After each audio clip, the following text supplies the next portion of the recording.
Cookery சேனலை பார்த்து யார் வேணாலும் சமையல் பண்ணலாம். ஆனா சுவையான சமையல் பண்றது எப்படி? நான் இதயம் நல்லெண்ணெயில சமையல் பண்றேன். ஆஹா ஓஹோன்னு பாராட்டுறாங்க.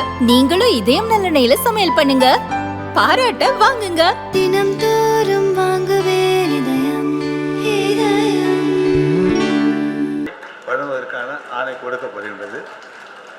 இந்த செப்டம்பர் மாதத்தினுடைய உதவித்தொகை உங்களுக்கு அக்டோபர் மாதத்தில் மற்றொரு வாங்குவது போல் உங்களுக்கும் கிடைத்துவிடும். அந்த 10ஆம் தேதி 7லிருந்து 10ஆம் தேதி உங்களுக்கும் இந்த உதவித்தொகை கிடைத்துவிடும். முதல்ல ஒரு 15,000 முதியோர்கள் காத்திருக்கிறாங்க, உதவி கிடைக்கல அப்படின்னு சொல்லியிருந்தாங்க. அதில் இப்போ நம்ம 10,000 கொடுத்துடலாம், அதுவே கொஞ்சம் சிரமமாக இருக்கும் அப்படின்னு துறையில் சொல்லிட்டு இருந்தாங்க. நிதி இருக்குமா இருக்காதா அப்படின்னு ஒரு சந்தேகம்.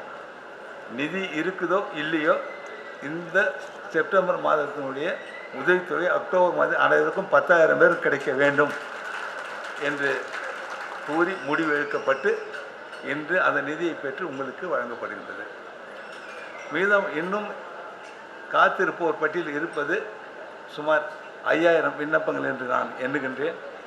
அந்த 5,000 விண்ணப்பங்கள் அல்லது 6,000 இருக்கலாம். விண்ணப்பங்களுக்கு இன்னும் ஒரு மாதத்திற்குள்ளாக அவர்களுக்கும் இந்த உதவித்தொகை வழங்கப்படும் என்பதை நான் உங்களுக்கு தெரிவித்துக் கொள்ள கடமைப்பட்டிருக்கின்றேன். அவர்களுக்கும் வழங்கப்படும். முதியவர்கள் விண்ணப்பித்தவுடன் அவர்களுக்கு வழங்க வேண்டும் என்பதுதான் எங்களுடைய எண்ணம். இருந்தாலும் சில சமயங்களில் கோப்புகள், நிதி கோப்புகள் செல்வது கொஞ்சம் காலம் ஆகிவிட்டபடியால் உடனே வழங்க முடியவில்லை. அடுத்தடுத்து விண்ணப்பங்கள் வந்து கொண்டே இருப்பதால் விண்ணப்பங்கள் சேர்ந்து விடுகின்றது. இருப்பினும் இந்த அரசு பொறுப்பேற்று இதுவரை 36,000 பேர் முதியோர்களுக்கு உதவித்தொகை வழங்கியிருக்கின்றது. இந்த 5 ஆண்டில் 36,000 பேருக்கு. கடந்த ஆட்சியில் 5 ஆண்டில் 3,000 விண்ணப்பம் வாங்கணும்னு சொன்னாங்க. ஆனால் அந்த 3,000 விண்ணப்பம் வாங்கணும்னு சொன்னாங்க, யாருக்காவது கொடுத்தாங்கன்னா இல்லை. 5 ஆண்டில் 3,000 பேருக்கு வாங்கணும்னு தான் சொன்னாங்க, விண்ணப்பம் வந்துருக்குன்னு சொன்னாங்க. ஆனால் யாரும் கொடுக்க முடியல. ஆனால் இந்த ஆட்சியில் நம்முடைய என்டிஏ அரசுன்னு சொல்லுவாங்க, தேசிய ஜனநாயக கூட்டணி ஆட்சியில் பொறுப்பேற்று 5 ஆண்டுகளில் 5 ஆண்டு வரப்போகின்றது. இந்த ஆண்டுகளில் ஏறக்குறைய 36,000 பேருக்கு, 3,000 பேர் எங்கே இருக்குது, 36,000 பேர் எங்கே எண்ணி பாருங்கள். மலைக்கு மடுன்னு சொல்லுவாங்கல்ல, மலை அப்படி இருக்கும், மடு அப்படின்னு சொல்லுவாங்க. அது மாதிரி 36,000 பேர் எங்கே இருக்குது, 5 ஆண்டு 3,000 பேர் எங்கே இருக்குது. அந்த 3,000 கொடுத்தாங்கன்னா அதுவும் கொடுக்கல. இந்த அரசு முழுமையாக முதியோர்களுக்கு உதவுகின்ற ஒரு அரசாக இருக்கும், எப்பொழுது இருந்து கொண்டு இருக்கும். சரிங்க, மத்திய அரசு சொல்லுவாங்க, என்கிட்ட பேசும்பொழுது மத்திய அமைச்சர்கள் சொல்லுவாங்க, நீங்கள் நலத்திட்டத்தில் நல்ல செய்ய நிறைய நலத்திட்டங்கள் கொடுக்குறீங்க, ஆனால் உள்கட்டமைப்பு மேம்படுத்த நிலையில் நீங்கள் பார்த்து கவனம் செலுத்துறீங்களா அப்படின்னு கேட்பாங்க. நீங்கள் இந்த 5 ஆண்டுகள் பார்க்கலாம், எத்தனை கோடி ரூபாய்க்கு உள்கட்டமைப்பை மேம்படுத்துகின்ற பணிகள் நடந்து கொண்டிருக்கின்றது. உள்ளாட்சித்துறை, பொதுப்பணித்துறை, எத்தனை பாலங்கள் கட்டப்பட்டு வருகின்றது, சாலைகள்லாம் அமைக்கப்பட்டு வருகின்றது, கட்டிடங்கள் கட்டப்பட்டு வருகின்றது. நீங்கள் பாருங்கள், எல்லா இடத்துலையும் வேலை நடக்கும், எல்லா இடத்துலையும் வேலை நடக்கும். சாலைகள் மேம்படுத்தப்படும், வாய்க்கால்கள் கட்டப்படும். இப்போ சின்ன சின்ன இந்த வாய்க்கால்லாம் கட்டும்போது சில நேரம் வேலை செய்கிறவங்க இந்த பைப்பெல்லாம் உடச்சிடுறாங்க. சில நேரத்தில் அது உடனே சீர் செய்யணும். அந்த சின்ன தவறான சில சங்கடங்கள் ஏற்பட்டு விடுகின்றது. இப்போ கூட சமீப சின்ன ஒரு பணி செய்யும் பொழுது விட்டுப்பட்டு போனதுனால சங்கடங்கள் ஏற்பட்டது. அது உடனே கண்டுபிடிச்சி இப்போ சரி செய்துட்டாங்க. அந்த பணியை செய்து பொதுப்பணித்துறை குடிநீர் பிரிவில் சரி செய்து விட்டது. அப்போது நிறைய பணிகள், மேம்பாட்டு பணிகள் நடந்து கொண்டிருக்கிறது. விரைவிலே மேம்பாலங்கள் கட்டுகின்ற பணியும் அரசு எடுத்துக்கொள்ள இருக்கின்றது.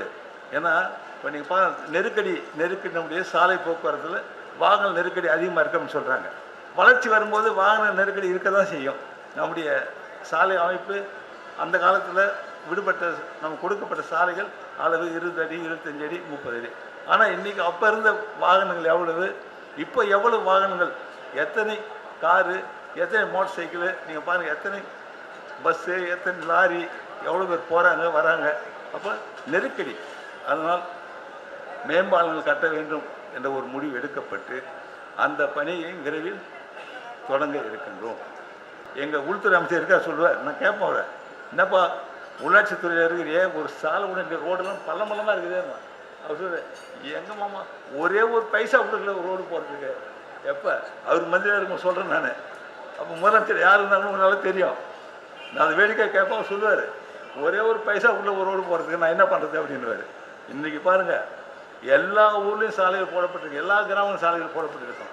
இப்போ கூட 200 கோடி நிதி ஒதுக்கி கொடுத்துருக்குறோம். மார்ச் மாதத்துக்குள்ளே வேலை செய்யணும். 200 கோடி மத்திய அரசு நமக்கு கொடுத்திருக்கிறது. அதாவது கிராமங்களில் உள்ள உட்புற சாலைகளை மேம்படுத்தணுன்ட்டு 200 கோடி அதே மார்ச் மாதமும் செலவு செய்யணும்னு சொல்லியிருக்காங்க. இப்போ வேகமாக வேலை செய்யணுன்றது நடவடிக்கை எடுத்துகிட்டு இருக்கோம். எல்லா இடங்களிலும் மருந்துகள் இருக்கின்றது, தேவையான மருந்துகள் இருக்கின்றது, தேவையான மருத்துவர்கள் இப்போ நிரப்பப்பட்டு வருகின்றார்கள். மருத்துவர்கள் இல்லாத நிலை இருந்தது. இப்போ எல்லா மருத்துவர்களும் எல்லா பிரிவில் உள்ள மருத்துவர்களும் நிரப்பப்பட்டு வருகின்றார்கள். செவிலியர்கள் நிரப்பப்பட்டு வருகின்றார்கள். வெகு விரைவிலேயே நம்முடைய மருத்துவக் கல்லூரியில் உள்ள மருத்துவமனைக்கு 256 செவிலியர்கள் நிரப்பப்பட இருக்கின்றார்கள்.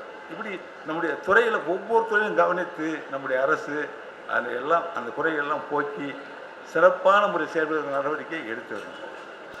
குறிப்பாக நம்முடைய நலத்திட்டங்கள் நீங்கள் பார்க்கலாம். இப்போது மகளிர் மற்றும் குழந்தைகள் மேம்பாட்டுத்துறை, ஆதி திராவிடர் மற்றும் பழங்குடியினர் நலத்துறை, சமூக நலத்துறை, மீன் வளம் மற்றும் மீனவர் நலத்துறை, குடிமைப் பொருள் வழங்கல் மற்றும் நுகர்வோர் விவகாரங்கள் துறை, அது சிவில் சப்ளைஸ் சொல்லுவாங்க. இது எல்லாம் மக்களுக்கான நலத்திட்டங்களை வழங்குகிற ஒரு துறையாக இருப்பதை பார்க்கலாம். இது மூலமாக அரிசி வராதுன்னு சொன்னாங்க, அரிசி வரும். இப்போ கொடுக்க போச்சு, ரெண்டெல்லாம் முடிஞ்சு போச்சு, கொடுக்க போகிறாங்க. விடுபட்டு போனால் மாதங்களுக்குரிய அரிசி சேர்த்தான் கொடுப்போம். இப்போ 2 மாதம் விடுபட்டு போச்சுன்னு சொன்னாங்க, 3 மாதம் விடுபட்டு போச்சு வரலையானாங்க. அந்த அரிசியும் சேர்த்தான் கொடுப்போம். இப்போ கொடுக்கும்போது அந்த அரிசியும் உங்களுக்கு சேர்த்தான் வரும். இந்த 10 கிலோ 20 கிலோ எப்படி அரிசி கொடுக்குறோமோ அதுவும் சேர்த்து வரும். கோதுமை 2 கிலோ கொடுப்போம் சொன்னோம். அதுக்கு மத்திய அரசு கேட்டிருந்தோம், அங்கே இல்லைன்னு சொல்லியிருக்காங்க.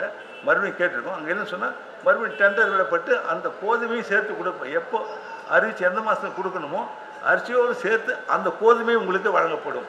அதுவும் விரைவிலேயே வழங்கப்படும். இது எந்த மாறுபட்ட கருத்தும் கிடையாது.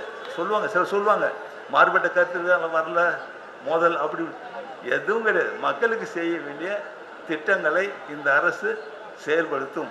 இது மாதிரி சின்ன சின்ன குறைகள் இருக்கும். இப்போ டெண்டர் விடும்பொழுது எடுப்பாங்க, திடீர்னு கொடுக்க விட்ருவாங்க, வேறு டெண்டர் வைப்பாங்க, அதனால் காலதாமதம் ஆகும். அப்படி தான் இருக்குமே தவிர அறிவித்த திட்டங்கள் அத்தனையும் இந்த அரசு செயல்படுத்தும். அதில் எந்தவித சந்தேகமும் கிடையாது. இப்போ நம்முடைய மாண்புமிகு சமூகத்துறை அமைச்சர், நம்முடைய அமைச்சர் சொன்னாங்க எல்லா திட்டங்களும் எப்படி செயல்படுது. உண்மையே பாராட்டுகள் அவருக்கு. ஒரு ஆள் 3 வருஷத்துக்கு யாரும் கிடைக்கலன்னுவாங்க, 4 வருஷம் கிடைக்கலன்னுவாங்க. ஆனால் இன்றைக்கு ஒரு வாரத்துக்குள்ளேயே கிடைக்குது எல்லா நலத்திட்டோட உதவியும் அப்படின்னு சொல்லும்போது ஒரு பெரிய மகிழ்ச்சி. கல்யாண உதவி கிடைக்குதுன்றாங்க, இறுதிச்சடங்கான உதவி அப்பயே 2 நாளில் கிடச்சி போகுதுன்னு சொல்கிறாங்க. காத்திருக்க வேண்டிய அவசியம் இல்லை. ஏன்னா அந்தந்த செலவுக்கு அப்பப்போ பணம் தேவை. அப்போ அந்தந்த பணத்தை உடனே நலத்திட்டங்கள் கிடைக்க வேண்டும் என்பதில் நம்முடைய அமைச்சர் அவர்கள் மிகுந்த அக்கறை கொண்டு அதனை எல்லாம் செயலாற்றி வருகின்றார்கள். நம்முடைய மாநில அரசுடைய திட்டம் இருந்தது, நான் நேற்று கூட கேட்டேன்.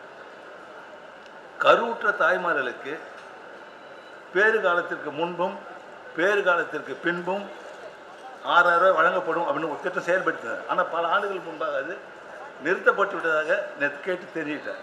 நம்முடைய மத்திய அரசு கொடுக்கின்ற அந்த உதவித்தொகை போதும், அதை மட்டும் கொடுக்கலாம் அப்படின்னு சொல்லிட்டு மத்திய அரசு உதவித்தொகை மட்டும் இப்பொழுது வழங்கப்பட்டு வருகிறது.